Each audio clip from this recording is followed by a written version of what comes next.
एक गांव में एक लकड़हारा रहता था। लोग उसे हरिया लकड़हारा कहकर पुकारते थे।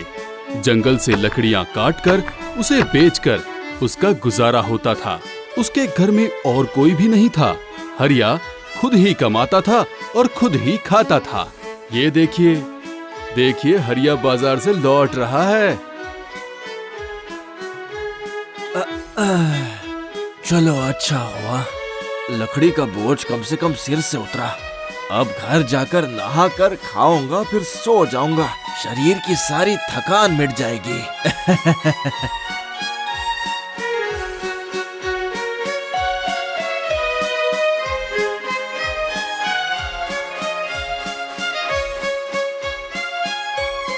अरे अरे हरिया, लकड़ियाँ बेच कर आ रहे हो क्या? हाँ भाई, अगर मैं लकड़ियाँ नहीं बेचूंगा तो घर का चूल्हा कैसे चलेगा? मैं तो खुद ही लाता हूँ और खुद ही खाता हूँ। ये बताओ आज कमाई कैसी हुई? वैसे मुझे ज्यादा नहीं चाहिए। रोज की तरह आज भी मैंने 5 रुपए ही कमाए हैं। और ये 5 रुपए ही मेरे लिए बहुत है। उसी से चावल खरीदा है, घर जाकर उसे अच्छे से पकाकर खा लूंगा। इतने में तुम्हारा गुजारा हो जाएगा? और क्या चाहिए? नहीं भाई, मैं थोड़े में ही खुश हूँ। बहुत खुश हूँ। अरे ऐसे कहीं चलता है क्या? जीवन में थोड़ी बचत भी करनी पड़ती है। कुछ भी कहा नहीं जा सकता। ना जाने कब कौन सी मुसीबत आन पड़े। वो जब आएगी तब देख लेंगे। बस थोड़ा कमाओ और थोड़ा खा लो। अरे नहीं भाई, भविष्य के बारे में जो नहीं सोचते हैं उन्हें बहुत दुख उठाना पड़ता है। जब आप इतना कह ही रहे हैं तो मैं इस बारे में सोचूंगा जरूर। अब मैं घर चलता हूँ।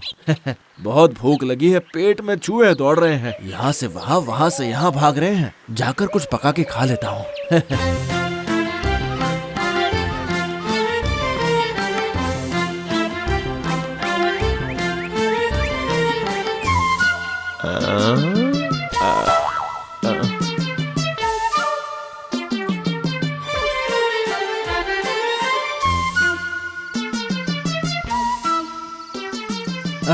बहुत रात हो गई है, जल्दी से खाना खाकर सो जाता हूँ।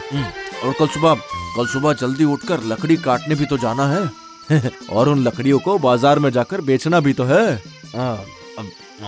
और उसके बाद उन पैसों से बाजार जाके अनाज खरीद कर लाना है।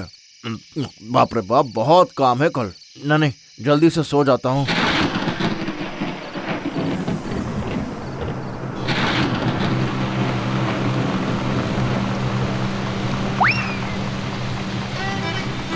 अरे बाप रे, अब क्या करूं? मैं खाऊं या इधर उधर भागूं? अब तो बहुत जोरों की बारिश शुरू हो गई है।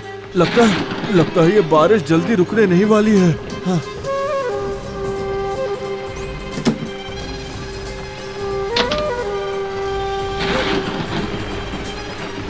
हाँ?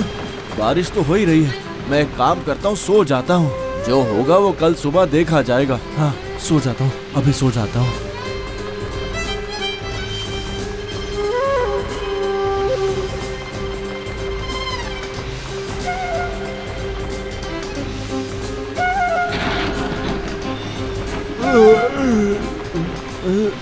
ये क्या मुसीबत है? पूरी रात बारिश होने के बाद भी ये तो बंद होने का नाम ही नहीं ले रही है। ये तो बहुत बड़ी चिंता की बात हो गई है।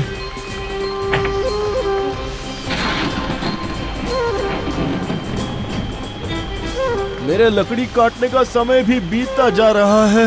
पर इतनी भारी बारिश में मैं जाऊं कहाँ? उफ, ये तो मुश्किल में फंस गया मैं। हाँ? लेकिन ऐसे घर में बैठ भी तो नहीं सकता हूँ। लकड़ी काटने नहीं गया तो मेरा पेट कैसे भरेगा? और घर में तो अनाज का एक दाना भी नहीं है। नहीं, पेट पे हाथ रख के सोने के अलावा कोई उपाय नहीं है। जब तक बारिश कम नहीं हो जाती तब तक घर से बाहर निकलकर मैं कहीं नहीं जा सकता हूँ।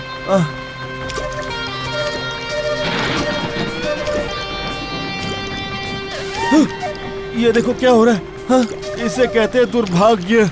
मेरे सर पर एक छत थी, लगता है अब वो भी टूट जाएगी। किस्मत ने पता नहीं क्या लिखा है। अगर कुछ अनाज जमा करके मैं रखता तो आज ऐसे बिना खाए यूं दिन नहीं बिताना पड़ता मुझे। ऊपर वाले मेरी हिफाजत करो, मुझे बचा लो।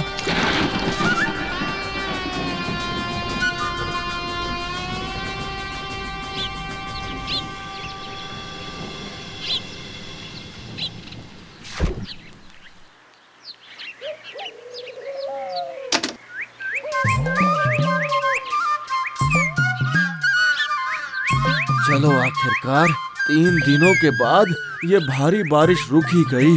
चलो आज जब धूप खिली ही है तो मैं ज्यादा समय बर्बाद नहीं करूंगा।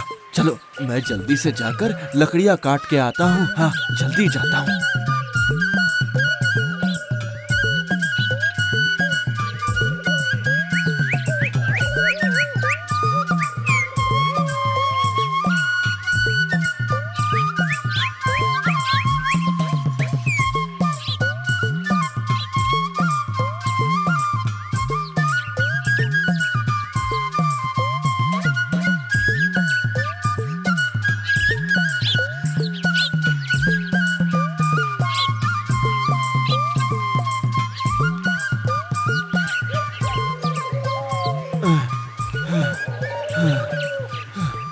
अरे अरे ये क्या, मुझे बहुत कमजोरी लग रही है। एक कदम भी आगे नहीं बढ़ा पा रहा हूँ। ऐसा लग रहा है कि यहीं बैठकर जरा आराम कर लूं। जरा बैठ जाता हूँ।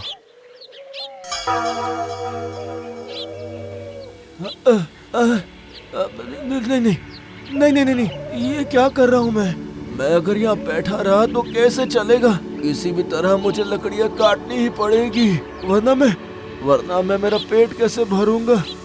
मैं देखता हूँ, जरा आगे जाकर देखता हूँ।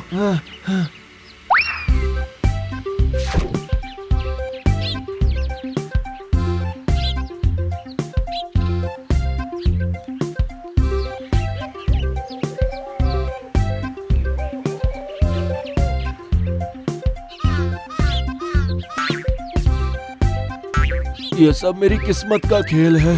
कब से मैं ढूंढ रहा हूँ कि कहीं कोई सूखा पेड़ मिल जाए, पर यहाँ आसपास कोई सूखा पेड़ नहीं दिख रहा है। नहीं, मैं यहाँ पे ज्यादा समय बर्बाद नहीं करता हूँ। हाँ, एक काम करता हूँ, उस नदी की तरफ जाता हूँ। हाँ, मेरा मन कह रहा है, मेरा मन मुझे पक्का कह रहा है कि उस नदी किनारे मुझे पेड़ मिल जाएगा। हाँ, जाता हूँ। हाँ।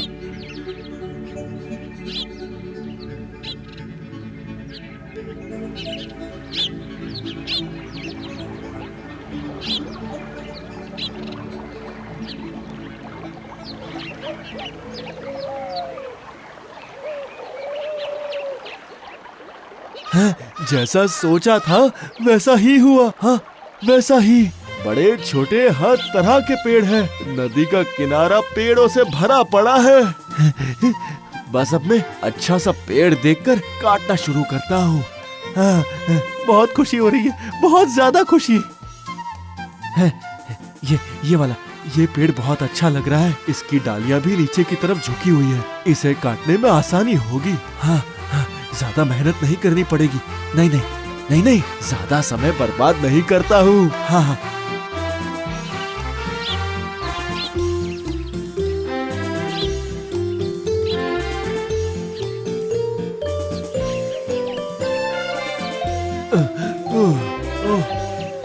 पेट में अनाज का एक दाना तक नहीं है। ऊपर से पेड़ के चक्कर में इतनी दूर तक चलकर आया हूँ।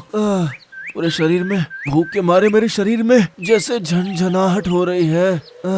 नहीं, मुझे लगता है अब मुझे ठीक लगने लगा है। मैं देखता हूँ, एक बार कोशिश करके देखता हूँ।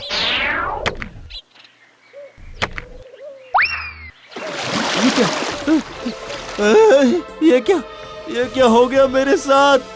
मेरी कुल्हाड़ी मेरे हाथों से फिसलकर नदी में चली गई। और ये नदी का पानी भी बहुत गहरा है। मैं तो लुट गया। अब मैं क्या करूं मैं? क्या करूं मैं? नहीं, नहीं नहीं, पानी के नीचे कहीं कहीं नजर भी तो नहीं आ रही है। ऐसा लगता है कि वो नदी की गहराई में कहीं जाकर गिर गई है। ओह, हाय हाय हाय, हाय रे हाय, ये क्या मुसीबत आन पड़ी मुझ पे। मैं तो वैसे ही गरीब हूँ, और ऊपर से मेरे रोजगार का एकमात्र सहारा थी मेरी कुल्हाड़ी, वो भी हाथों से फिसल कर नदी में गिर गई। मैं तो बर्बाद हो गया। हाय हाय हाय, अब मेरा घर कैसे चलेगा? अब मेरे पेट का गुजारा कैसे होगा? मुझे लगता है मैं भूखा ही मर जाऊंगा। पता नहीं मैं अब जिंदा कैसे बचूंगा। हे ऊपर वाले, ये आपने क्या किया?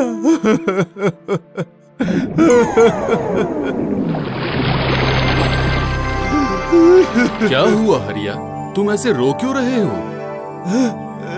ये क्या? आप कौन है आप, और कहाँ से आए हैं? तुम मुझे नहीं पहचानते हो हरिया, मैं जल देवता हूँ।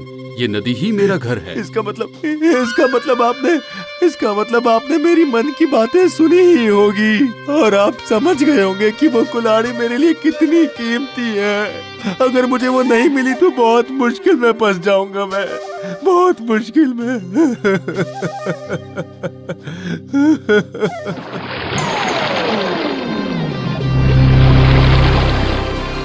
ये लो हरिया, तुम्हारी कुल्हाड़ी। ये क्या? ये तो चांदी की कुल्हाड़ी है। नहीं, ये कुल्हाड़ी मेरी नहीं है, ये वाली मेरी नहीं है। ठीक है, तो इस बार मैं तुम्हारी कुल्हाड़ी लेकर आता हूँ।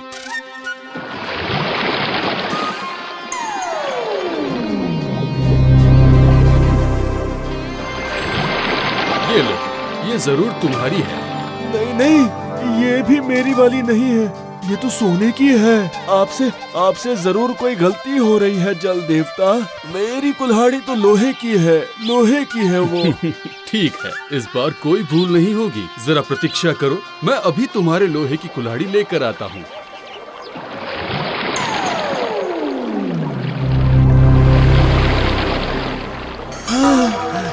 क्यों हरिया, यही है ना तुम्हारी कुल्हाड़ी? इसे ही ढूंढ रहे थे ना इतनी देर से? हाँ, यही तो है, यही है मेरी कुल्हाड़ी।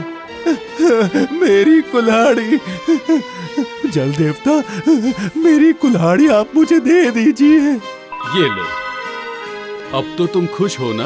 आप बहुत अच्छे हैं जल देवता, बहुत दयालु हैं आप। अब मैं फिर से लकड़ियां काटकर रोजगार कर पाऊंगा। हाँ, रोजगार कर पाऊंगा। मैं बहुत खुश हूँ, बहुत ज्यादा। ये क्या? जल देवता तो फिर से पानी में चले गए। कहीं उन्हें मेरी बातों का बुरा तो नहीं लग गया? हाँ? बिल्कुल नहीं हरिया, बल्कि मैं तो तुम्हारी ईमानदारी से बहुत खुश हुआ हूँ। ये लो, ये सोने और चांदी की दोनों कुल्हाड़ी आज से तुम्हारी हुई। लेकिन ये कैसे हो सकता है? तुम गरीब होने के बावजूद भी सच्चे हो, ईमानदार हो, और ये इन्हीं गुणों का उपहार है।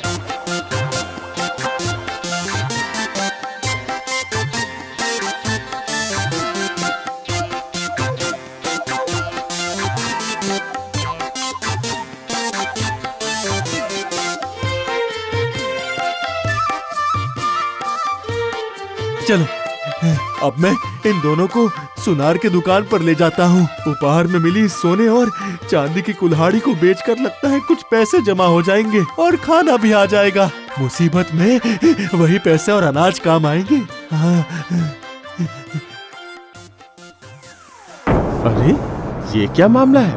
देख के तो लगता है कि जैसे सोने और चांदी की कुल्हाड़ियां हैं। जाके पता लगाना ही पड़ेगा।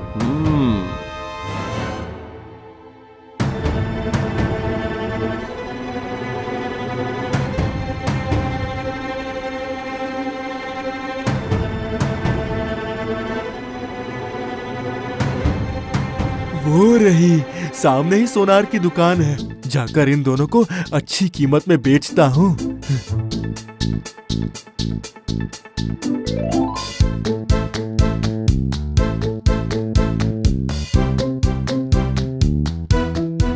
अरे क्या बात है हरिया, तुम ऐसे अचानक मेरे पास कैसे आ गए? वो मैं इसलिए आया क्योंकि कुछ जरूरी काम है आपसे। ये दोनों कुल्हाड़ी को बेचकर मुझे कितने पैसे मिलेंगे, क्या आप बता सकते हैं? वो तो मैं बता दूंगा, लेकिन ये सारी कुल्हाड़ियाँ तुम्हें मिली कहाँ से? हाँ? वो दरअसल ऐसा हुआ कि मेरी कुल्हाड़ी नदी में गिर गई थी और मैं बहुत रो रहा था। उसके बाद जल देवता बाहर आए और मुझे ये दोनों कुल्हाड़ी दी। वाह, ये तो मजेदार बात है। नहीं, अब आप ये सब छोड़िए और इसे लेकर मुझे फटाफट इसके पैसे दीजिए।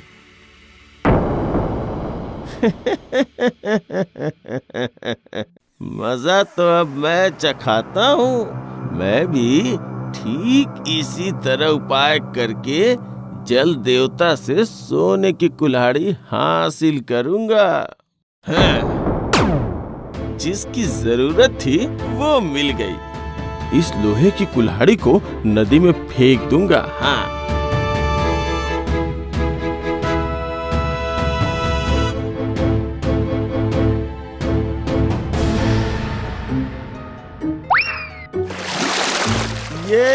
हाँ, काम हो गया मेरा। अब आगे का नाटक शुरू करता हूँ। ये क्या हो गया? अब मैं क्या करूँ? बताओ कोई। मेरी प्यारी कुल्हाड़ी पानी में गिर गई। मैं क्या करूँगा? क्या हुआ? तुम इस तरह से रो क्यों रहे हो? मुझे बताओ, मैं जल देता हूँ। आप कोई भी हो, कहीं भी रहे, इसमें मैं क्या करूं? अगर ला सकते हैं तो वो कुल्हाड़ी ला दीजिए। जरा ये देखो और बताओ, क्या ये तुम्हारी कुल्हाड़ी है? हाँ, यही मेरी कुल्हाड़ी है। अच्छा, पर तुम तो झूठ बोल रहे हो और मैं ये भी समझ गया हूँ कि तुम लालची हो, इसलिए तुम्हें ये भी नहीं मिलेगी।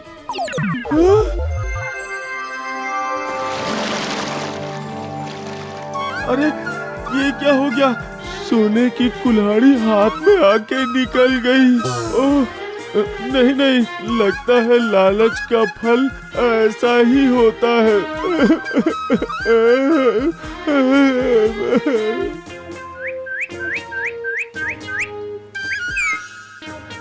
तो देखा आपने, लालच का फल कैसा होता है। इसलिए जीवन में हमेशा सत्य और ईमानदारी के रास्ते पर चलना ही उचित होता है ना? वो देखो, हरिया आज भी कैसे लकड़ियां काटकर बाजार में बेचने जा रहा है। उपहार पाने के बाद भी उसका जीवन वैसे ही चल रहा है, सहज और सरल।